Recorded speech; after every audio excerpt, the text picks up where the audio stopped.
Mahal na kapatid, na pag-aralan po natin sa nakaraan na ang unang itinanim ng ating Panginoon Diyos para maging sa Kanya ay ang bayang Israel. Inaasahan po ng Diyos na sila ay makapagbunga, subalit hindi ito ang nangyari.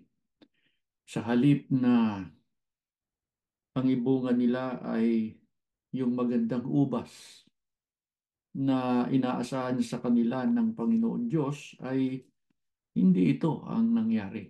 Kaya hindi sila nakapanatili sa pagiging pananim ng Diyos at batay nga sa ating napag-aralan ay ang Diyos mismo ang gumawa ng paraan para sila ay hindi na makapanatili na kanyang pananim.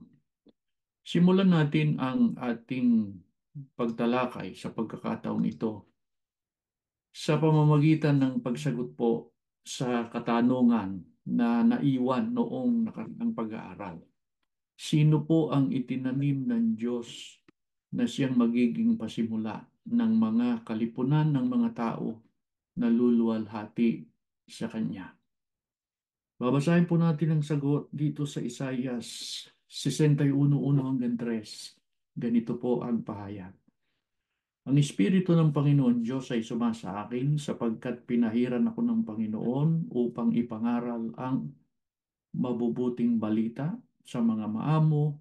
Kanyang sinugo ako upang magpagaling sa mga bagbag na puso, upang magtanyag ng kalayaan sa mga bihag, magbukas ng bilangguan sa nangabibilanggo, upang magtanyag ng kalugod-lugod na taon ng Panginoon at ng kaarawan ng paghihiganti ng ating Diyos, upang sila'y aliwin yaong lahat na nagsisitangis, upang iukol sila sa nagsisitangis sa Siyon, upang bigyan sila ng putong na bulaklak, nakahalili ng mga abo, ng langis, ng kagalakan, nakahalili ng pagtangis, ng damit ng kapurihan, nakahalili ng kabigatan ng loob, upang sila'y matawa na mga punong kahoy ng katwiran na pananim ng Panginoon upang siya'y luwalhatiin. Sa mga talatang ating binasa, mga kapatid, ay merong binabanggit na sinugo ang Diyos para magpahayag o mangaral ng mabuting balita. Kanino niya ipangangaral ang mabuting balita? Sa mga tao.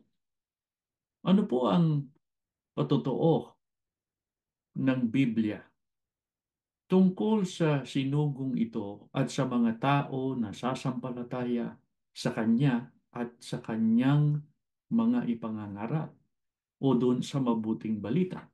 Gaya po ng nakasulat, ang sabi, upang sila'y matawag na mga punong kahoy ng katwiran na pananim ng Panginoon upang siya ay luwalhatiin.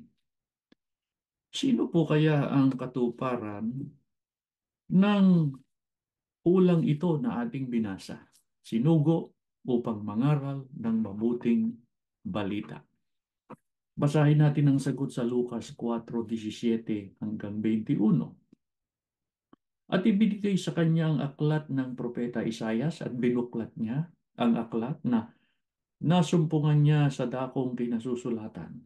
Sumasa akin ang Espiritu ng Panginoon sapagkat ako'y pinahiran niya upang ipangaral ang mabubuting balita sa mga dukha. Ako'y sinugo niya upang itanyag sa mga bihag ang pagkaligtas at sa mga bulag ang pagkakita, upang bigyan ng kalayaan ang nangaapi, upang itanyag ang kaaya-ayang taon ng Panginoon at binalumbon niya ang aklat at isinauli sa naglilingkod at naupo at ang mga mata ng lahat ng nanga sa sinagoga ay nakatitig sa kanya. At siya'y nagpasimulang magsabi sa kanila, ngayon ay naganap ang kasulatang ito sa inyong mga pakinig. Sino po ang kinatuparan ng hula na binasa natin sa Isaiah 61:1-3? Wala pong iba kundi ang ating Panginoong Hesukristo. Mga kapatid, ano po ang ipinahayag ng ating Panginoong Hesukristo bilang siya ay pananim ng Diyos? Sinugo, hinirang. Pakinggan natin ang kanyang pahayag sa 15:1-5, Aklat ng Juan. Ako ang tunay na puno ng ubas, at ang aking ama ang magsasaka. Ako ang puno ng ubas, kayo ang mga sanga. Ang nananatili sa akin at ako'y sa kanya ay siyang magbubunga ng marami, sapagkat kung kayo'y hiwalay sa akin, ay wala kayong magagawa. Ano po ang ipinahayag ng Panginoong Hesukristo bilang siya ay sinugo, itinanim ng Panginoon Diyos? Ang sabi niya, ako ang tunay na puno ng ubas, at ang aking Diyos ang magsasaka. Ibig sabihin, talagang pananim siya ng Diyos. Subalit, meron tayong dapat na mapansin sa mga talatang ating binasa. Binigyang diin din ng Panginoong Kristo. Ang sabi niya, kayo ang aking mga sanga. Sa makatwid, bahagi ng pagtatanim ng Diyos yung sanga ng ating Panginoong Kristo. Hindi lang ang Panginoong Kristo bilang puno, kundi kasama yung mga sanga. Pag-aralan natin ano po ang katumbas ng puno at sanga. Kolosas 1:18. At siya ang ulo ng katawan sa makatwid bagay ng iglesia. Sa makatwid, ang iglesia ay pananim ng ating Panginoon Diyos. Ang iglesia ang binabanggit diyan ay ang iglesia sa panahon ng Panginoong Hesukristo.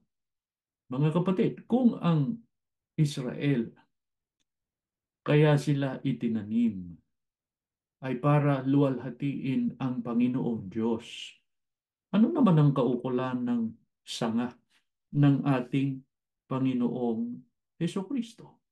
Basahin natin ang 60:21 dito sa Isayas. Ang iyong bayan naman ay magiging matuwid na lahat. Sila'y mangagmamana ng lupain magpakailanman. Ang sanga ng aking pananim, ang gawa ng aking mga kamay, upang ako ay luwalhatiin. Pareho ang layunin sa pagtatanim. Ang sanga ng ating Panginoong Hesukristo, na ang sabi ng Biblia, siya ang tunay na puno ng ubas, ang kanilang kaukulan ay para luwalhatiin ang Diyos. Subalit, ano po ang nangyari sa Iglesia ni Cristo noong unang siglo, na unang pananim ng Diyos sa panahong Kristiyano? Basahin natin. Ang sagot dito sa Apokalipsis 12, ang talata po ay 6. At tumakas ang babae sa ilang. Ano po ang nangyari sa Iglesia ni Cristo noong unang siglo na unang pananim ng Diyos sa panahong Kristiyano? Sa Apokalipsis ay may binabanggit na tumakas ang babae sa ilang. Linawin muna natin ano po yung katumbas ng salitang babae pagka ginagamit sa Biblia, yung terminong babae. Pakinggan natin sa 11:2 ng ikalawang Korinto, pahayag ni Apostol Pablo. Sapagkat ako'y naninibugho tungkol sa inyo ng panibughong ukol sa Diyos, sapagkat kayo'y aking pinapag-asawa sa isa, upang kayo'y maiharap ko kay Kristo na tulad sa dalagang malinis. Ano po ang katumbas ng babae kapag binabanggit sa Biblia? Ang iglesia ay itinulad po sa dalagang malinis. Kaya kung babalikan natin yung Apokalipsis 12:6, ang iglesia ay tumakas sa ilang.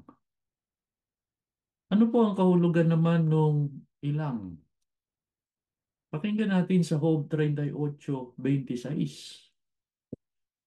Upang magpaulan sa lupa na hindi tinatahanan ng tao sa ilang na doon ay walang tao. Ano po ang kahulugan ng ilang? Walang tao. Sa mga tuwid, yung iglesia noong unang siglo, ang sabi sa hula, tumakas sa ilang na wala ng tao. Baka po isipin ng ilan na paanong nawalan ng tao? Eh, di ba, meron ngang namalagi, natira? Oo, pero talikod na. Sa makatwid, ang unang iglesia o ang iglesia sa panahon ng ating Panginoong Kristo nawala, natalikod. Bagamat may mga natira na mga tao, pero hindi na nila magagawa na luwalhatiin ng Diyos. Bakit? Sapagkat natalikod na sila. Natalikod na sila sa tunay na pananampalataya. Kaya kung paanong ang Israel hindi nakapanatili sa pagiging pananim ng Diyos, gayon din ang nangyari sa Iglesia ni Cristo noong unang siglo. Ang tanong, hindi na ba nagtanim ang Diyos? Matapos matalikod ang Israel, matapos tumakbo o tumakas sa ilang ang unang Iglesia ni Cristo, naging ilang, nawala ng tao. Pansinin po ninyo ang talatang aking babasahin sa Isaias 41, 19 hanggang 20 ay ganito ang sinasabi ng Panginoon. Aking itatanim sa ilang. Ang sabi po dito aking itatanim sa ilang. Ang alin? Ang sedro, ang puno ng akasya, ang arayan, ang ulibo, aking ilalagay sa ilang, puno ng abeto at ng pino at ng bow na magkakasama upang sila'y makakita at makaalam at makagunita at makatalos na magkakasama na ginawa ito ng kamay ng Panginoon at nilikha ng banal ng Israel. Hindi na po ba nagtanim ang Diyos matapos na ang Israel ay matalikod at ang unang iglesia ay tumakas sa ilang na wala ng tao? Naging ilang. Ang sabi po sa talatang ating binasa, aking itatanim sa ilang. Kaya nagtanim ulit ang Diyos. Saan siya nagtanim? Sa ilang. Alin po ang kanyang itatanim? Ang sabi, pino, sedro, akasya, arayan, na yan ay lumalarawan sa iba't ibang mga tao. Paano po nagsimula ng pagtatanim ang Diyos sa ilang? Kaugnay na hula, 41:9 hanggang 10. Ganito po ang sinasabi. Ikaw na aking hinawakan mula sa mga wakas ng lupa, tinawag kita mula sa mga sulok niyaon, pinagsabihan kita, ikaw ay aking lingkod, aking pinili ka, at hindi kita itinakwil. Huwag kang matakot sapagkat ako'y sumasayo. Huwag kang manlupaypay sapagkat ako'y iyon Diyos. Aking palalakasin ka? Oo. Aking tutulungan ka? Oo. Aking aalalayan ka ng kanang kamay ng aking katwiran. Paano po nagsimula ang pagtatanim ng Diyos sa ilang? Ang mga talatang yan ay pamilyar na sa atin. Tumawag siya, pumili siya ng kanyang lingkod. Ano ang pangako niya sa lingkod niyang ito? O sa sinugo niyang ito? Ang sabi, huwag kang matakot, ako ang iyong Diyos. Palalakasin kita, tutulungan kita, aalalayan kita ng kanang kamay ng aking katwiran. Alin po yung katwiran? Batay po sa naituro na sa atin, ang katwiran ay ang salita ng Diyos, ang Ebanghelyo na nakasulat sa Biblia. Ano ang dapat nating mapansin, mga kapatid? Kung paano si Kristo isinugo para mangaral ng mabuting balita na yun din ang salita ng Diyos, itong sugong ito, mangangaral din, magpapahayag din ng mga salita ng Diyos. Alamin natin saan magmumula ang gawain ito. Alin ang pagsusugong ito na tinutukoy? Na ito, mga kapatid, ay pananim din ng Diyos. Babasahin ko naman ang sagot, mga kapatid, dito sa aklat ng Isaiah 43, 5 hanggang 6. Huwag kang matakot sapagkat ako'y sumasayo. Aking dadalhin ang iyong lahi mula sa silanganan. Pipisanin kita mula sa kanluran. Aking sasabihin sa ilagaan bayaan mo at sa timugan, huwag mong pigilin. Dalhin mo rito ang aking mga anak na lalaki na mula sa malayo at ang aking mga anak na babae na mula sa mga wakas ng lupa. Saan po ang pagtatanim na ito? Sa malayong lupain, sa malayong silangan. Ano ang panahon ng pagtatanim na ito? Mga wakas ng lupa. Mga kapatid, sinasampalatayanan natin na ang katuparan ng hulang ito ay ang Iglesia ni Cristo na lumitaw sa Pilipinas noong 1914. Ang panahon, mga wakas na ng lupa. Sino po ang kinasangkapan sa pagtatanim na ito? Walang iba kundi ang kapatid na Felix Manalo. Pero ang sabi kanina, mga kapatid, kung inyong napansin, nagtanim ang Diyos sa ilang. Ang isa pang katumbas ng ilang tuyot na lupa ito tigang. Kaya nga kung babalikan natin yung hula, ang sabi, magpapaulan. Sabi doon sa Hope. Kaya, pag-aralan natin, paano lalago ang pananim na ito ng Diyos sa ilang? Basahin natin sa 41:18. Ako'y magbubukas ng mga ilog sa mga luwal na kaitasan at mga bukal sa gitna ng mga libis. Aking gagawin ang ilang na lawa ng tubig at ang tuyong lupain ay mga bukal ng tubig. Paano po lalago yung tanim ng Diyos na yung tanim niyang yun, ang sabi, doon sa ilang magpapabukalan niya ng tubig ang ating Panginoon Diyos. Alin ang tinutukoy na tubig na yun ay dadaloy sa ilang para ang tanim ng Diyos ay lumago o lumaki. Babasahin natin ang aklat ng Juan 4:14 at 6:68. Ganito ang inyong maririnig. Datapot ang sino mang umiinom ng tubig na sa kanya'y aking ibibigay ay hindi mauuhaw magpakailanman. Ngunit ang tubig na sa kanya'y aking ibibigay ay magiging isang balon ng tubig na bubukal sa kabuhayang walang hanggan.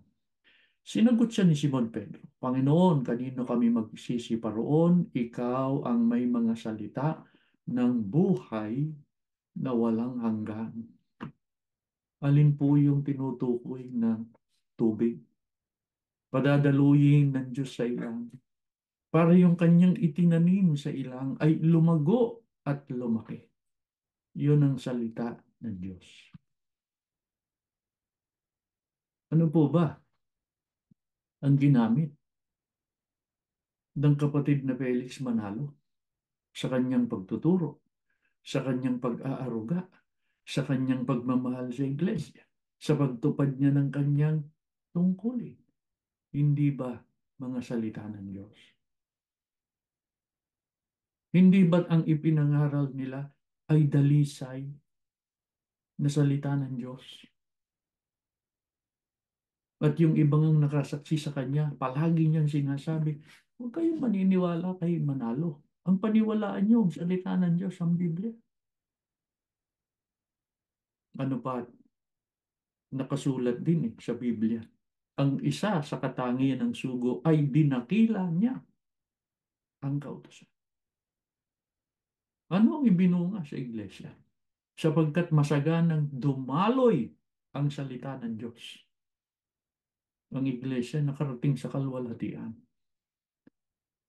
Noon sa panahon ng mga tunay na namahala, talagang nakarating sa kalwalhatian. Pero ngayon, kahihiyan. Mga kapatid,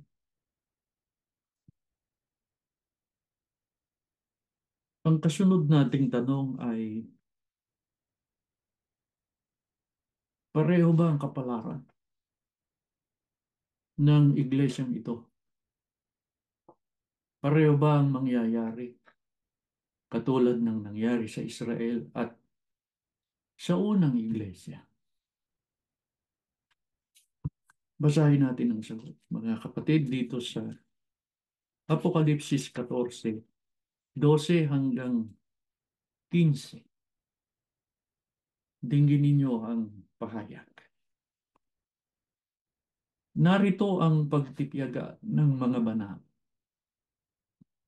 ng mga nagsisitupad ng mga utos ng Diyos,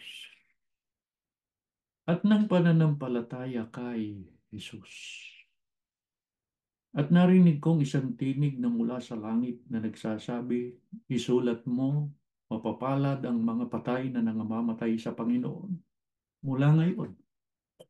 Oo, sinasabi ng Espiritu, upang sila'y magpahinga sa kanilang mga gawa, sapagkat ang kanilang mga gawa ay sumusunod sa kanila.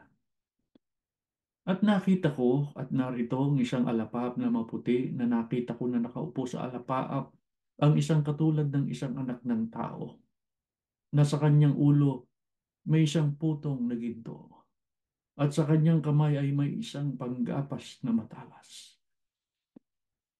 At lumabas ang ibang anghel sa templo na sumisigaw ng malakas na tinig doon sa nakaupo sa alapaap, ihulog mo ang iyong panggapas at gumapas ka sapagkat dumating ang oras ng paggapas, sapagkat ang aanihin sa lupa ay hinog na. Ito bang pananim ng Diyos na sinasabi magsisimula, babangon sa mga wakas ng lupa? Ito ba'y matutulad sa bayang Israel at sa unang iglesia ni Kristo? Hindi po. Bakit? Sapagkat sinasabi sa Biblia, ito ay aabutan na ng panahon ng pag-ani. Ibig sabihin, araw ng paghuhukom. Ibig po bang sabihin ay hindi matatalikod? Ang kabuuan, hindi. Individual. May tatalikod. At Meron na nga. Pero tandaan ninyo, mga kapatid, pagdating ng araw ng paghuhukom, ng pag-aani, merong masusumpungan na mapalad. Sino po yun? Yung matyaga na nagsitupad sa mga utos ng Diyos. Kaya hindi matatalikod sa kabuuan. Ang iglesyang ito aabutan na ng paghuhukom. Individual may mga matatalikod, pero sa paghuhukom, yung matyaga, yun ang mapalad. Kaya, ito ang pakatandaan natin, mga kapatid. Sikapin nating lahat na kapag ka dumating ang araw ng pag-aani, yung tayo, nakarating tayo doon sa ang katangian ay nagtiyagan. Matyaga na sinunod ang mga aral ng Diyos. Itanong natin, mga kapatid, gaano kaya karami yung nagtiyaga na yun? Hindi natin alam kung marami ba yun, kaunti ba yun. Pero kung pag-aaralan natin yung mga naituro na sa atin, di ba, natatandaan natin may sinabi na ang mapapahamak ay singdami ng buhangin sa dagat. Meron din tayong narinig na naituro sa atin, marami ang tinawag, ngunit kakaunti ang hinirang. Sa panahon ni Noe, 8 kaluluwa lang ang naligtas.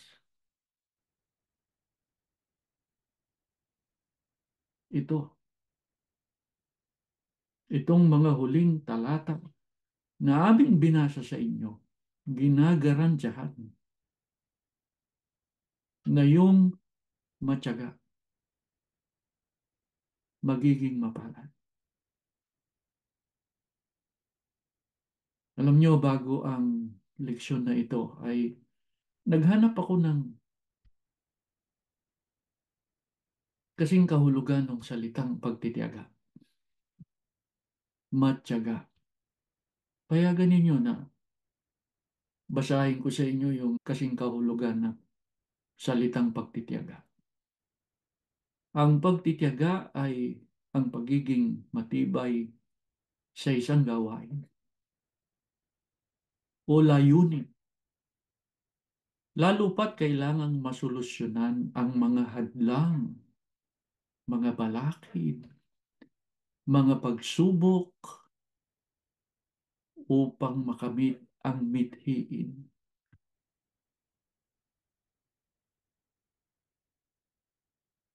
Maraming hadlang na kinakaharap tayo. Balakid na ating sinasalunga. Pagsubok na ating hinaharap. Gusto nating lahat, mga kapatid, makarating sa kaligtasan. Anong dapat gawin para makamit yung mithiin na yun? Ang sabi, ang pagtitiyaga. Ang sabi sa Biblia, ang matyaga.